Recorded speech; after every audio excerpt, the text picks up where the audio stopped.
ஐயோ எனக்கு நம்பிக்கையே இல்லை, இனி வாழ்ந்து இனி எந்த பிரயோஜனமும் இல்லை, ஒருவேளை வாழ்க்கையை முடித்து கொள்ளலாமா என்ற எண்ணம் கூட உங்களுடைய இருதயத்தில் எழலாம். ஆனால் நெகேமியாவை போல தேவனிடத்தில் ஜெபத்தை கேட்கிற தேவன் ஒருவர் இருக்கிறார்.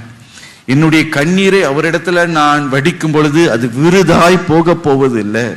அவர் நிச்சயமாய் எனக்கு பதில் தந்து எனக்கு செவி சாய்த்து எனக்கு ஒரு அற்புதத்தை செய்வார் என்ற முழு நிச்சயத்தோடு விசுவாசத்தோடு அவரை நோக்கி பார்த்து நீங்கள் அவரை பற்றி பிடித்து ஊக்கமாய் நீங்கள் ஜெபிப்பீர்கள் என்றால், பரலோகத்திலிருந்து பதில் வரும் மட்டும் நீங்கள் ஜெபிப்பீர்கள் என்றால், நிச்சயமாகவே நீங்கள் வடித்த கண்ணீர் வீணாக போக போவதில்லை.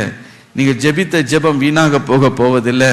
கர்த்தருடைய பாதத்தில் அமர்ந்து அவருடைய இடத்துல நீங்கள் ஏறெடுத்த ஒவ்வொரு விண்ணப்பத்திற்கும் ஜெபத்திற்கும் கர்த்தர் பதில் அளிப்பார். ஹல்லேலூயா.